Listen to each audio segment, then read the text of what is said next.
Enviado a tu Hijo a esta tierra, Señor, a que humildemente viviera una vida santa y que muriera en esa cruz para perdón de nuestros pecados. Te damos gracias, Señor, que podemos celebrar la venida de tu Hijo, Señor. Y te oramos, Señor, que tú obres en la vida de cada uno de nosotros, Señor, y nos hagas recordar este episodio de la venida de tu Hijo, Señor, y a los que no creen en ti, Señor, que los haga recapacitar de cuál es su papel en esta vida y qué es lo que deben hacer en esta celebración de Navidad. Te damos gracias, Señor, y ponemos esta predicación en tus manos. En Cristo Jesús. Amén. Amén.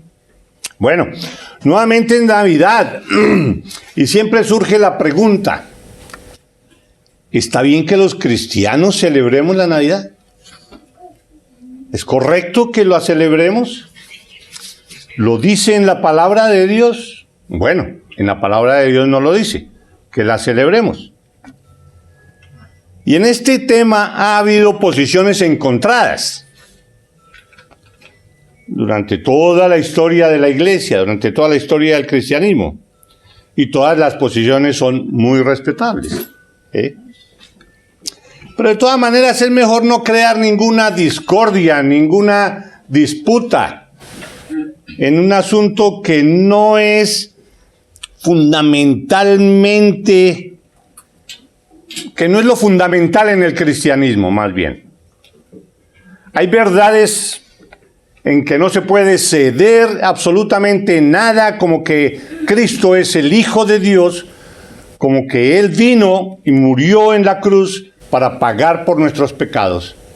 Esa verdad, contra eso sí no hay ninguna posición intermedia. Que Jesús es Dios, tampoco hay una posición intermedia. Que Dios es trino, que es la Santa Trinidad, los que no creen en eso, no, en eso nosotros no cedemos absolutamente nada. Eso es una verdad bíblica. Pero esto de celebrar o no la Navidad no es lo fundamental en el cristianismo y es respetable cualquier posición. A unos la celebramos. Por ejemplo, los puritanos, de los cuales ustedes han oído hablar, ellos rechazaban cualquier celebración de la Navidad. Y hay unos cristianos que ojalá muchos de nosotros fuéramos como ellos, como los puritanos, de la forma tan estricta como respetaban la palabra de Dios y la dedicación de sus vidas a Cristo, algo sorprendente y de mucha devoción, de mucha pasión por Cristo. Pero ellos rechazaban la celebración de la Navidad, decían que eso era, y muchos todavía dicen hoy en día que eso es puro mercantilismo y eso es distraer la atención del verdadero cristianismo y eso es Satanás metiéndose en nosotros para distraernos del verdadero significado de la Navidad y muchas otras cosas más. Y todo eso es cierto. Porque Satanás no pierde oportunidad para hacer eso. Pero al decir que lo del nacimiento de Cristo Jesús no es, o la celebración de la Navidad no es lo fundamental, pues me refiero a la celebración, no al hecho de que Él vino, que es fundamental y es grandioso, y es lo más grande que ha sucedido, de que Dios mismo viniera aquí a la tierra. ¿Y cómo no vamos a celebrar eso? Dios con nosotros, Emmanuel, eso tenemos que celebrarlo. ¿Cómo es que no vamos a celebrarlo? Dios aquí en medio de nosotros. Lo vamos a celebrar, pero pues si algunos no lo quieren celebrar, pues no lo celebren. Si lo quieren celebrar en otro momento, en otra época del año, pues que lo celebren. No es algo que nosotros tengamos como una doctrina básica y que tenemos que hacerlo, o si no dejamos de ser cristianos. Si esta iglesia se distingue por cristiana, entonces tiene que hacerlo. No necesariamente.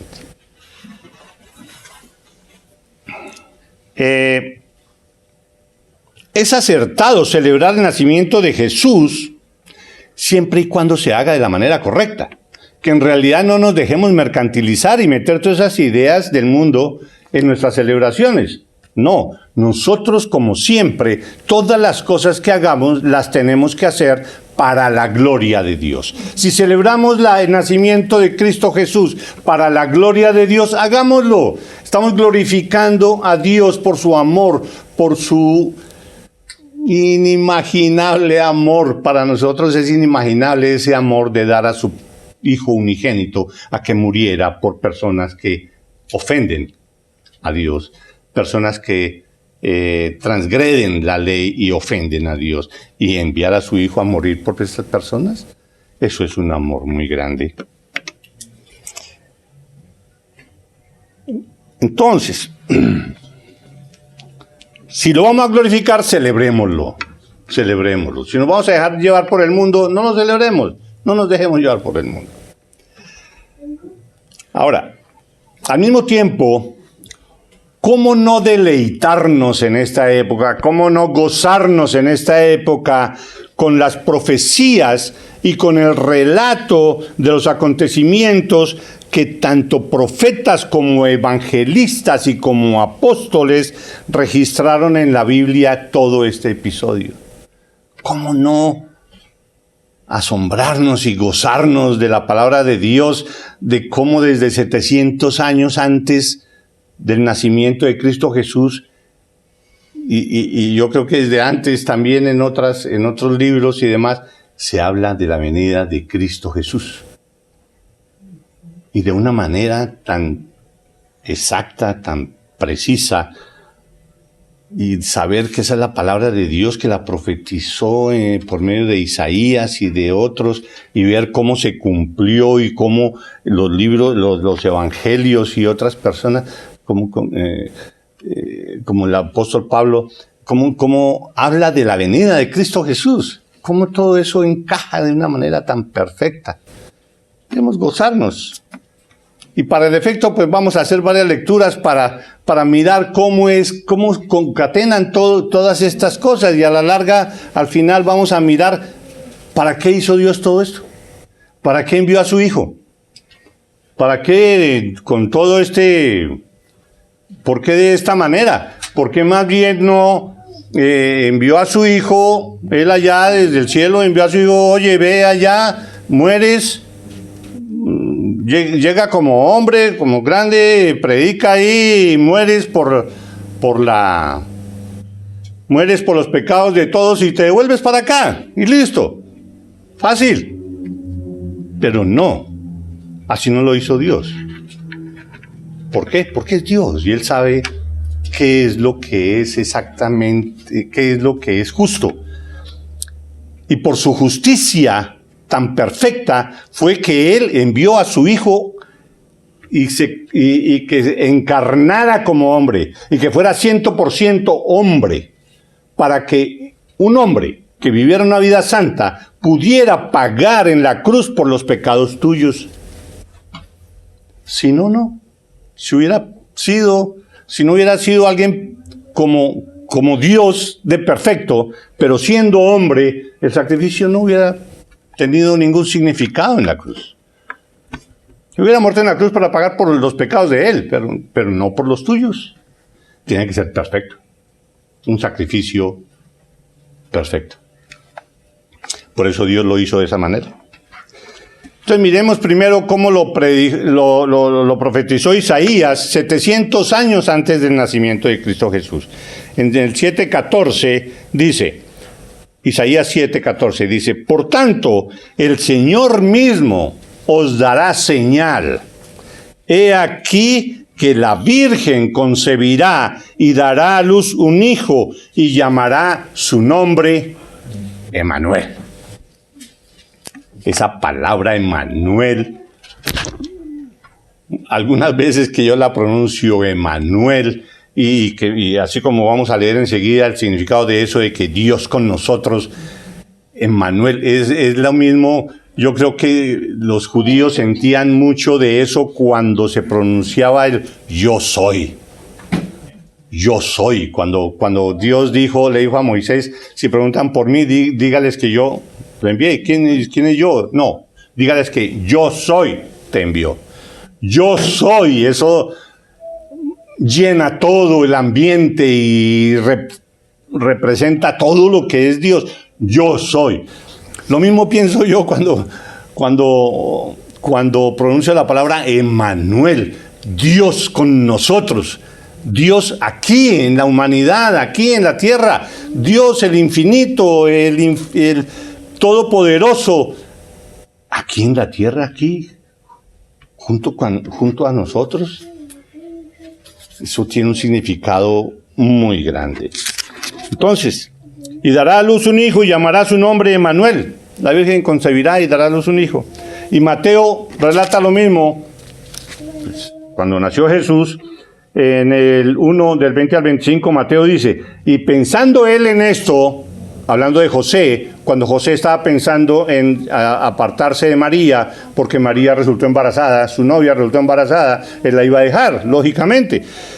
Y aquí un ángel del Señor le apareció en sueños y le dijo, José, hijo de David, no temas recibir a María tu mujer, porque lo que en ella es engendrado del Espíritu Santo es, y dará a luz un hijo, y llamarás su nombre Jesús, porque él salvará a su pueblo de sus pecados. Todo esto aconteció para que se cumpliese lo dicho por el Señor por medio del profeta, cuando dijo, lo mismo que leímos de Isaías, he aquí una virgen concebirá y dará a luz un hijo, y llamará su nombre Emmanuel, que traducido es Dios con nosotros, lo aclara Mateo. Dios con nosotros. Otra profecía, Isaías también, Isaías 9:6. Porque un niño nos es nacido, hijo nos es dado, y el principado sobre su hombro, y se llamará su nombre Admirable Consejero, Dios fuerte, Padre eterno, Príncipe de paz. Así lo define Isaías en esa profecía. Hijo nos es dado. Esa palabrita, hijo nos es dado, no es que sí, el Hijo de Dios, tal cosa. No, es que eso demuestra que Jesús es Hijo de Dios y que Jesús es Dios. Porque Jesús ya existía. Hijo nos es dado, ya existía el Hijo. Pero miremos, leamos, porque no podemos dejar de leer ese pasaje si celebramos Navidad en ninguna parte. Y si ustedes celebran Navidad durante esta semana en alguna reunión, pues son los versículos que siempre tendremos que leer. Es la descripción de cómo fue el nacimiento de Jesús que hace Lucas y ver todo ese momento de los ángeles cantando. Lucas 2, del 1 en adelante. Lo vamos a leer. Es necesario que lo escuchemos. Muchas veces una historia o algo que se cuenta muchas veces ya como que pierde el significado, ya uno como que no le da la importancia que tiene. Pero esta historia, esto que cuenta Lucas, siempre será relevante, siempre será actual y siempre nos impacta porque nos trasladamos a ese momento y por la gracia de Dios sentimos ese momento tan especial que relata aquí Lucas. Vamos a leerlo. Aconteció en aquellos días que se promulgó un edicto de parte de Augusto César, que todo el mundo fuese empadronado. Este primer censo se hizo siendo Cirenio gobernador de Siria. E iban todos para ser empadronados, cada uno a su ciudad. Y José subió de Galilea, de la ciudad de Nazaret, a Judea, a la ciudad de David, que se llama Belén, por cuanto era de la casa y familia de David. José de la familia de David. Okay. Para ser empadronado con María su mujer, desposada con él, la cual estaba encinta. Y aconteció que estando ellos allí se cumplieron los días de su alumbramiento, y dio a luz a su hijo primogénito, y lo envolvió en pañales, y lo acostó en un pesebre, porque no había lugar para ellos en el mesón. Había pastores en la misma región, que velaban y guardaban las vigilias de la noche sobre su rebaño. Y he aquí, se les presentó un ángel del Señor, y la gloria del Señor los rodeó de resplandor y tuvieron gran temor. Imaginémonos siendo un pastor de esos. Y he aquí se les presentó un ángel del Señor, y la gloria del Señor les rodeó de resplandor y tuvieron gran temor. Pero el ángel les dijo: no temáis, porque he aquí os doy nuevas de gran gozo, que será para todo el pueblo, que os ha nacido hoy en la ciudad de David un Salvador, que es Cristo el Señor. Esto os servirá de señal: hallaréis al niño envuelto en pañales, acostado en un pesebre.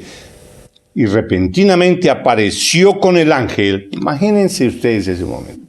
Y repentinamente apareció con el ángel una multitud de las huestes celestiales que alababan a Dios y decían: gloria a Dios en las alturas, y en la tierra paz entre los hombres en quienes Él se complace.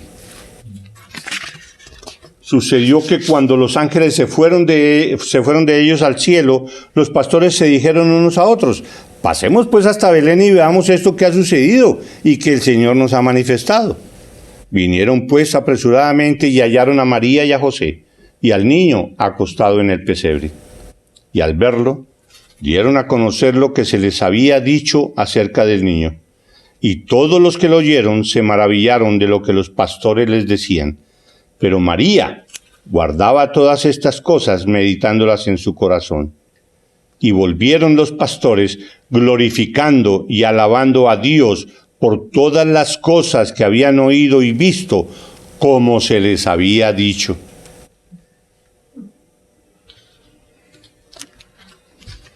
¡Qué momento ese tan espectacular! Gloria a Dios en las alturas. Fíjense lo primero que hacen los ángeles. Lo primero, dar gloria a Dios. Nosotros estamos aquí para eso mismo, dar gloria a Dios. Eso es lo primero en cualquier cosa, en cualquier parte, en cualquier celebración. Gloria a Dios en las alturas. Ojalá dijéramos eso todos los días cuando nos levantemos. Gloria a Dios en las alturas, porque Él es Dios. Porque Él lo es todo. Y así empezaban, van a anunciar lo del nacimiento de Cristo Jesús. ¿Y qué es lo primero que hacen? Darle gloria a Dios. Gloria a Dios en las alturas. Y en la tierra paz entre los hombres en quienes Él se complace. En algunas traducciones pues dice: y en la tierra paz a todos los hombres. Pero la traducción más cercana a los originales es esa: y en la tierra paz entre los hombres en quienes Él se complace. En la tierra paz entre los hombres en quienes Él se complace. ¿Quiénes son? Los que Él ha escogido desde la eternidad para ser sus hijos, para ser sus elegidos, para ser quienes van a ir al cielo. Paz para ellos, en los hombres en quienes Él se complace. Y como resumen ahí de varios de los versículos que algunos hemos leído y otros que hay, miremos a qué vino Jesús y quién es Jesús.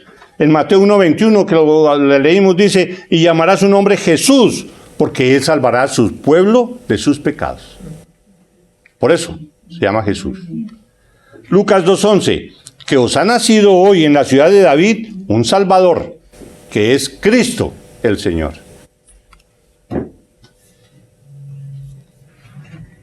Y un paréntesis ahí. Algunos judíos decían: Salvador, pero nosotros no necesitamos ningún Salvador, nosotros siempre hemos sido libres a nuestra manera. Nosotros no necesitamos ningún Salvador de esas características, aunque ellos tenían que estar esperando al Mesías, lógico. Pero ellos se figuraban al Mesías de otra manera, ¿sí? Y no de que los tenían que salvar de sus pecados. Porque si nosotros hemos estado cumpliendo la ley, nosotros no necesitamos ningún Salvador, ¿sí? Y así hoy en día muchos dicen: no, pero yo soy libre, yo hago todo lo que yo quiera, yo no estoy esclavizado a nadie. Falsamente viven porque no se dan cuenta que están esclavizados por el pecado. están esclavizados por Satanás, porque Satanás es el príncipe de la mentira y el príncipe de este mundo. Y lo que el mundo es un mundo pecaminoso en el cual nosotros estamos esclavizados y nuestra mente está esclavizada sin darnos cuenta por el pecado. Luego sí necesitamos un Salvador. ¿Cómo define Juan? Ya leímos a Mateo y a Lucas. ¿Cómo define Juan la venida de Cristo Jesús? ¿Y quién es Él? ¿Quién es Jesús? Recuerden que lo que hemos visto de Juan es, todas estas cosas se han escrito para que sepáis que Jesús es el Hijo de Dios y que creyendo en Él tengas vida eterna. Juan 1 dice, en el principio era el Verbo, y el Verbo era con Dios, y el Verbo era Dios. Este era en el principio con Dios, ya existía siempre. En el principio con Dios. Todas las cosas por Él fueron hechas, y sin Él nada de lo que ha sido hecho fue hecho. Él lo hizo todo, el Verbo, Cristo. En Él estaba la vida, y la vida era la luz de los hombres. La luz en las tinieblas resplandece, y las tinieblas no prevalecieron contra ella. Cristo Jesús, el Verbo, el Dios. ¿Qué pasó con Él? Versículo 14, Juan 1:14. Y aquel Verbo fue hecho carne. La Navidad, ahí está la Navidad, y ese Verbo fue hecho carne y habitó entre nosotros. Y vimos su gloria, gloria como del unigénito del Padre, lleno de gracia y de verdad. Es bien claro todo esto que se desprende de estos versículos. Jesucristo es Dios. Amén. Y vino a la tierra para salvarte a ti, porque tú eres pecador. Porque somos pecadores, Él nos salvó. Y vino a la tierra para salvar a los pecadores en quienes Dios se complace. Solo en los que Dios se complace. Bueno, ok, entonces ¿yo cómo hago para saber si Dios se complace en mí para llegar a ser salvo o no? La única manera que lo puedes saber es viniendo a los pies de Jesús en arrepentimiento y fe, rendirte a Él completamente, reconocerlo como tu Señor y reconocerlo como tu Salvador y entregarle todo el control de tu vida. Hazlo y espera que Él actúe en ti. Solo de esa forma es que puedes saber si tú eres uno de los elegidos. Y nadie más te dirá, nadie podrá decirte que tú eres salvo o que no eres salvo. Solo tú, si te sometes así a Cristo Jesús y le pides a Dios que te dé la salvación. Pero una declaración más del apóstol Pablo. Ya vimos lo que decía Isaías y los evangelistas. Pero miremos cómo lo dice el apóstol Pablo. ¿En qué versículos vemos cómo Pablo habla del nacimiento de Cristo Jesús? Gálatas 4, del 4 al 6. Dice, vamos a leer. Pablo dice así: pero cuando vino el cumplimiento del tiempo, Dios envió a su Hijo, nacido de mujer y nacido bajo la ley, para que redimiese a los que estaban bajo la ley, a fin de que recibiésemos la adopción de hijos. Así relata Pablo el nacimiento de Cristo Jesús. Pero cuando vino el cumplimiento del tiempo, ¿cuál tiempo? ¿Dónde estaba escrito de que en tal fecha debía nacer Jesús? No, en ninguna parte. Cuando vino el cumplimiento del tiempo exacto de acuerdo a la soberanía de Dios. Dios tiene un plan perfecto hecho desde la eternidad.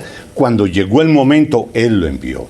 Si nos hubieran dado a nosotros el que Jesús, ¿en qué época quiere que venga Jesús? Defínalo usted. A ver, ¿en qué época escogeríamos nosotros?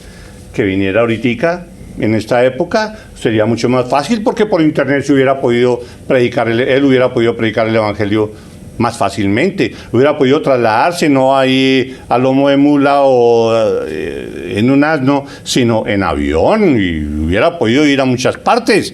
Sería mucho mejor que hubiera venido en esa época o no. Además yo lo hubiera podido ver.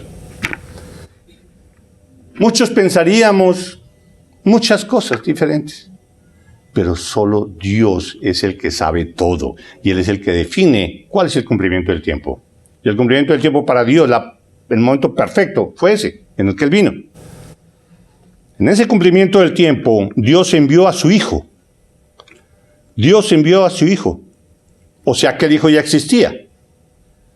Al decir, Dios envió a su Hijo. Ahí estaban los dos y le dijo al Hijo, ve. Y el Hijo dijo, sí, yo quiero ir. Y él vino. Jesús ya existía.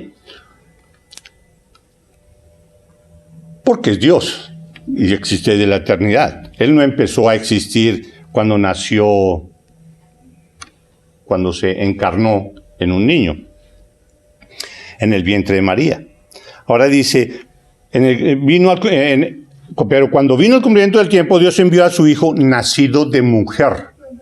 Al decir nacido de mujer, lo que nos quiere aclarar aquí Pablo es que él era 100% hombre, nació como nace cualquier hombre, de una mujer. Nacido de mujer, 100% hombre, pero un hombre perfecto, que nunca pecó. Esa es la gran diferencia. Y dice, nacido de mujer y nacido bajo la ley. Cuando nació, como todos los hombres, Jesús tenía la obligación de cumplir, de obedecer la ley de Dios. Y la obedeció completamente. El único que pudo y puede y podrá obedecer la ley completamente, Él, Cristo Jesús, el Santo, el Perfecto. Cumplió completamente la justicia de Dios. Cumplió la ley. Y dice, nacido de mujer y nacido bajo la ley. ¿Y para qué lo envió? Para que redimiese a los que estaban bajo la ley. Para que redimiese a los que estaban bajo la ley. Para que te redimiera a ti, que tú estabas bajo la ley. Todos los hombres que están bajo la ley, como estábamos nosotros antes de creer en Cristo Jesús,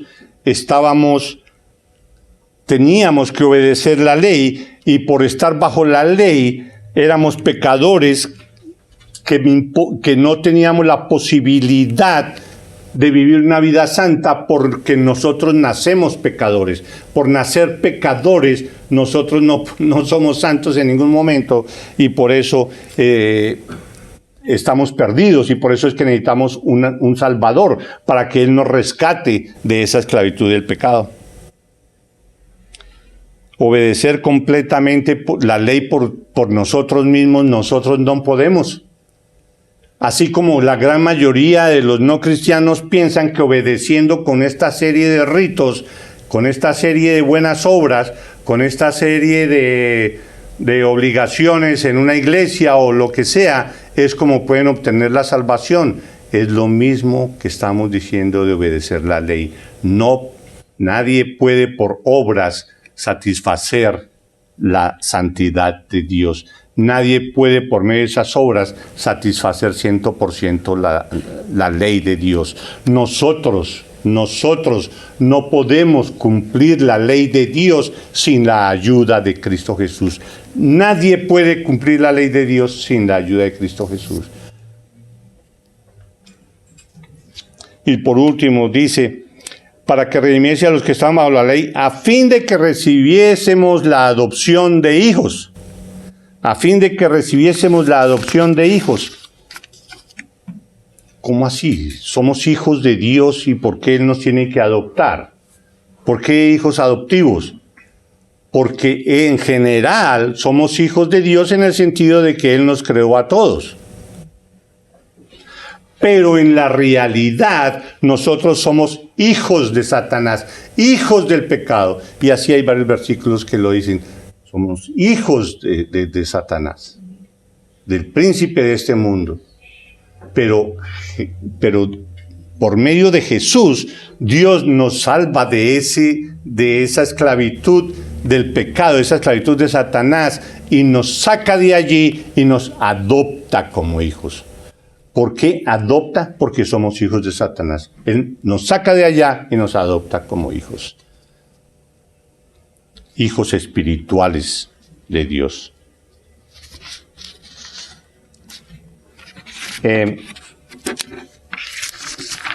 Así es como Pablo describe la Navidad, cuando vino el cumplimiento del tiempo, cuando Cristo nació. Ahora, aunque podemos celebrar de muchas maneras la Navidad, una celebración especial y de pronto más grande, o no digamos más grande, una celebración especial sucede en el cielo con todos los ángeles. Con todos los ángeles hay una celebración gigantesca. Allá hay una celebración, vuelvo a decir gigantesca, cuando un pecador se arrepiente. Hubo una celebración de esas allá en el cielo, cuando eras pecador, viniste a los pies de Cristo Jesús. ¿Me lo invento yo? No. Eso lo podemos ver en varias parábolas. La parábola de la oveja perdida, en Lucas 15:7, dice, de la oveja perdida, ¿recuerdan cuando había 100 ovejas y se perdió una? Y él fue a rescatar esa oveja, porque las otras 99 creían que no necesitaban salvación. Pero esta oveja sí, porque ese sí necesitaba, porque se consideraba perdida. Lucas 15:7 dice, os digo que así habrá más gozo en el cielo por un pecador que se arrepiente que por 99 justos que no necesitan de arrepentimiento. O más bien, que no creen que necesitan arrepentimiento. Hay celebración en el cielo. En la parábola de la moneda perdida, ¿recuerdan cuando la señora pierde una moneda en su casa, la busca por todas partes y no la encuentra y al fin la encuentra y su gozo explota en ella y dice Lucas 15:10, así os digo que hay gozo delante de los ángeles de Dios por un pecador que se arrepiente. ¿Quieres celebrar? ¿Quieres que los ángeles celebren con gozo por ti? Arrepiéntete y ven a Jesús. Por último, la parábola del hijo pródigo, que sigue ahí en Lucas 15:32, ¿sí? Donde dice, ya cuando después pasa de la celebración, o no pasa, cuando celebran la fiesta porque el hijo pródigo vino y pidió perdón al padre y el hermano rechazó de que le hubieran dado ese premio al hermano por haber venido, por haber desperdiciado toda la plata, y el padre lo perdonó, ¿sí? Y el padre hizo un gran festín. Mas era necesario hacer fiesta y regocijarnos, dice el padre, porque tu hermano era muerto y ha revivido, se había perdido y es hallado. Así éramos nosotros éramos perdidos, pero Él nos encontró. Y cuando le dijimos, sí, creo en ti, Cristo Jesús, creo en ti como Señor y como mi Salvador, rindo a ti mi vida, en ese momento hay fiesta en el cielo. Así como hubo cuando se aparecieron todos esos ángeles a los pastores. Gloria a Dios en las alturas, porque os traigo nuevas de paz para todos aquellos en los cuales Dios se complace. La gran pregunta es esa. ¿Quieres que haya celebración en el cielo? ¿Quieres disfrutar de una celebración de los ángeles a todo dar? Ven a los pies de Cristo en arrepentimiento y fe. Y seguro tendrás una celebración personal. Todos los ángeles celebrando por ti, si vienes a los pies de Cristo en arrepentimiento y fe. Celebra la Navidad, pero acuérdate, ven primero a Cristo en arrepentimiento y fe para poder celebrarlo de la manera correcta, o sea, glorificando a Dios. Vamos a orar. Te damos gracias, Padre, por tu palabra. Gracias, Señor, por enviar a tu Hijo, Señor. Gracias porque si no hubiera sido por eso, nosotros seríamos unos pobres perdidos que no mereciéramos nada bueno. pecadores que te ofenden y que te maltratan, Señor. Pero tú, a pesar de eso, enviaste a tu Hijo para que muriera en la cruz por nosotros. Te damos gracias, Señor, por tu misericordia. Te damos gracias por tu gracia, porque solo por esa gracia que tú tienes con nosotros fue posible que pudiéramos ser salvos, Señor. Y te oramos, Señor, que muchos más puedan entender el evangelio tuyo, Señor, de que si vienen a Cristo en arrepentimiento y fe, pueden tener vida eterna. Te damos gracias, Señor, y ponemos en tus manos nuestras vidas, ponemos en tus manos esta tu iglesia, Señor, para que tú nos lleves de tu mano, nos des sabiduría y nos muestres cómo podemos celebrar la Navidad glorificando tu santo nombre. Te damos gracias en Cristo Jesús. Amén. Amén. Amén. Ok. Vamos a ponernos de pie y vamos a cantar 2 canciones.